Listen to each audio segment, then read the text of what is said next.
कहानी की शुरुआत में हमें दिखाया जाता है कि कुछ लोग एलिजाबेथ स्पार्कल नाम का एक स्टार बना रहे हैं। असल में एलिजाबेथ एक बहुत ही खूबसूरत मॉडल है जो एक फिटनेस शो को होस्ट करती है।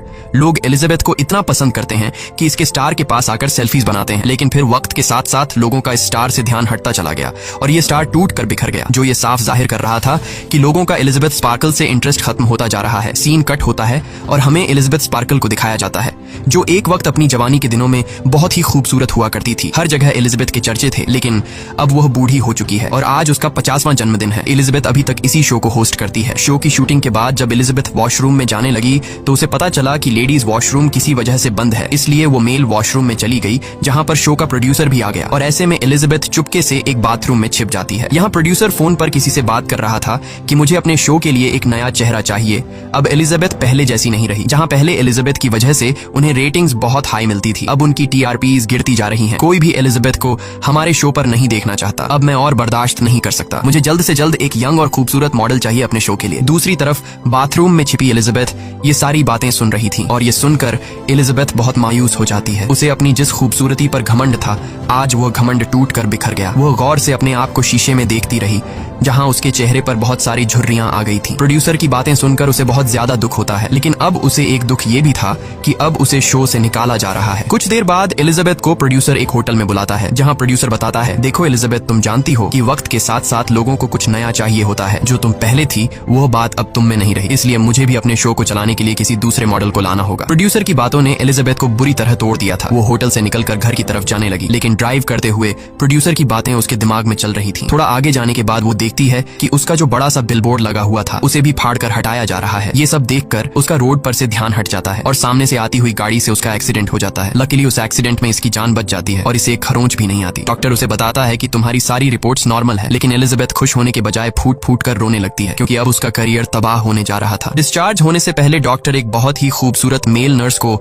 एलिजाबेथ की रीढ़ की हड्डी चेक करने को कहता है। डॉक्टर के जाने के बाद वो मेल नर्स एलिजाबेथ की रीढ़ की हड्डी को चेक करता है और कहता है कि तुम एक परफेक्ट कैंडिडेट हो, और फिर वो एलिजाबेथ को उसके कपड़े देता है। कपड़े देते वक्त एलिजाबेथ की नजर उस मेल नर्स के हाथ पर जाती है जिस पर एक अजीब तरह का काला निशान बना हुआ था। अब जैसे ही वो हॉस्पिटल से बाहर निकली तो उसे फील हुआ कि उसके पॉकेट में कुछ है। जब वह उसे बाहर निकाल कर देखती है तो उसे पता चलता है कि उस मेल नर्स ने उसके पॉकेट में एक नोट छोड़ा है। मैसेज में लिखा था कि इसने मेरी जिंदगी बदल दी, और उसी के साथ एक पेन ड्राइव भी थी जिसपे लिखा था द सब्सटेंस। घर पहुंचते ही एलिजाबेथ ने उस पेन ड्राइव को टीवी में लगाकर प्ले किया जिसमें द सब्सटेंस नाम के एक इंजेक्शन के बारे में इंफॉर्मेशन दी जा रही थी। ये सब्सटेंस एक जादुई इंजेक्शन था और ये इंजेक्शन किसी भी बूढ़े इंसान को उसका एक नया दूसरा जवान वर्जन दे सकता है। यानी इस इंजेक्शन को लगाने से उस इंसान की बॉडी से एक नया अलग इंसान निकलता है। जो होता तो वही पहले वाला इंसान है, लेकिन वह एक जवान और पहले से बहुत ही खूबसूरत होता है। लेकिन इस इंजेक्शन को यूज करने के बाद एक हफ्ता नई बॉडी एक्टिव रहेगी और एक हफ्ता पुरानी बॉडी। इस सब्सटेंस इंजेक्शन के साथ एक और भी फ्लूइड मिलने वाला था जो दोनों वर्जन यानी पुरानी बॉडी और नई बॉडी को एक साथ जोड़ के रखता है। लेकिन एक बात क्लियरली बताई जाती है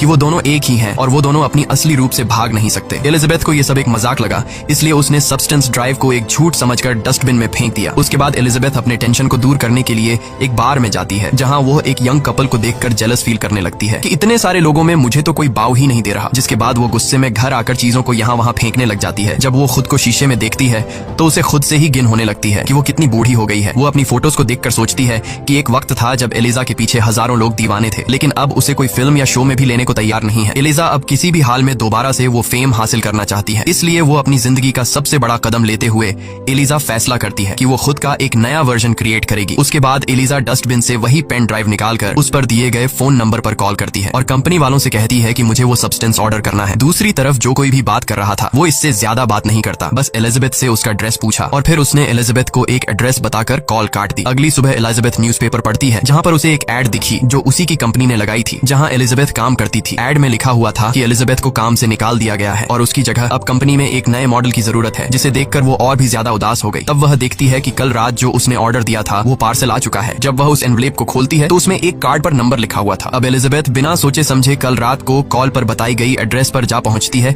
ये एक बहुत ही सुनसान जगह थी जहां पर कोई भी नहीं था। वो आगे बढ़ते हुए सामने के शेल्टर के पास जाती है। अब उसे पार्सल में जो कार्ड मिला था उसी के जरिए वह शेल्टर का दरवाजा खोल लेती है और अंदर चली जाती है।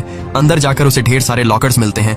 वो अपने कार्ड पर दिए गए नंबर वाले लॉकर को खोलती है, जहाँ पर एक बॉक्स रखा हुआ था, जिसे लेकर सीधा वो अपने घर पर आ जाती है। घर आकर वो फौरन इस बॉक्स को खोलती है तो उसमें काफी सारी चीजें रखी गई थी। सबसे पहले एक एक्टिवेटर, स्टेबलाइजर और एक स्विच किट मिलता है और पेपर पर इस प्रोसीजर की पूरी जानकारी दी गई थी कि किस तरह से उसे यूज करना है, जिसे आप सब भी ध्यान से सुनिएगा। सबसे पहले एक्टिवेटर यूज करना होगा, जिसे यूज करने वाले इंसान की बॉडी से उसका एक नया वर्जन निकलेगा और पहली वाली बॉडी बेहोश रहेगी। ये एक्टिवेटर सिर्फ एक बार ही यूज किया जा सकता है। दूसरा ये कि उस इंसान को हर दिन खुद को स्टेबलाइज करना होगा, यानी बेहोश पड़ी दूसरी बॉडी के रीढ़ की हड्डी से उसे सब्सटेंस निकालकर अपनी बॉडी में इंजेक्ट करना होगा, जिससे जिंदा बॉडी नॉर्मली सर्वाइव कर पाएगी। और तीसरी बात ये कि उन्हें हर हफ्ते स्विच होना पड़ेगा, यानी एक हफ्ता नई बॉडी एक्टिव रहेगी और एक हफ्ता पुरानी बॉडी, और ये पार्ट उन्हें बिल्कुल भी स्किप नहीं करना है।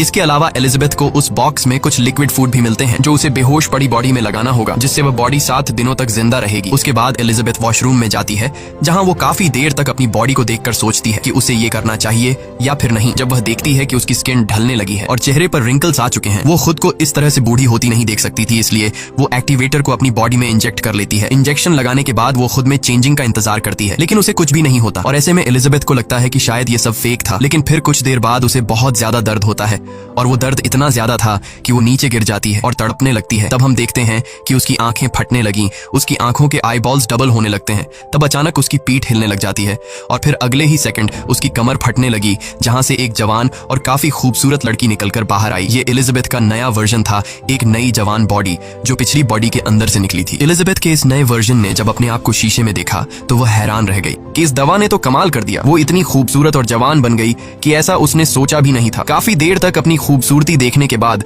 अब वो एलिजाबेथ के पुराने वर्जन यानी पुरानी बॉडी की कमर को सी लेती है, जिसे फाड़ कर वो बाहर निकली थी। उसके बाद वो अपनी पुरानी बॉडी को जिंदा रखने के लिए एक फूड बैग उसके साथ अटैच कर देती है, जिसके बाद वो नहाकर खुद को फ्रेश करती है। तभी वो देखती है कि उसके नाक से खून बहने लगा है। ये देखकर वो बहुत परेशान हो गई। तभी उसे याद आया कि उसे तो एक एक्टिवेटर किट भी दी गई थी और उसे बताया गया था कि हर रोज नई बॉडी को यानी जवान बॉडी को एक्टिव रखने के लिए पुरानी बॉडी की रीढ़ की हड्डी से उसे सब्सटेंस निकालकर अपने अंदर इंजेक्ट करना है। इसीलिए अब वो फौरन पुरानी बॉडी की रीढ़ की हड्डी से सब्सटेंस निकालकर खुद में इंजेक्ट करती है और ये इंजेक्शन लगाने के बाद वो बिल्कुल नॉर्मल हो जाती है। इसके बाद वह तैयार होकर बाहर रोड पर निकल आती है, जहां पर मौजूद सभी लोगों का अट्रैक्शन वह खुद की तरफ खींच लेती है। इस वर्जन की खूबसूरती पहले से कई गुना ज्यादा थी। उसके बाद वो सीधा उस शो के ऑडिशन पर जाती है, जहां से उसे निकाल दिया गया था। लेकिन अब एलिजा अपने पुराने लुक में नहीं बल्कि एक नए लुक के साथ थी। वहां एलिजा अपना नाम सू बताती है। सू की खूबसूरती देखकर सभी लोगों की आंखें खुली की खुली रह जाती हैं और प्रोड्यूसर ने भी सू को देखते ही फौरन सिलेक्ट कर लिया, क्योंकि सू इतनी खूबसूरत थी कि कोई उसे रिजेक्ट नहीं कर सकता था। इंटरव्यू में सिलेक्ट होने के बाद सो को याद आता है कि उसे तो हर हफ्ते अपनी बॉडी चेंज भी करनी है,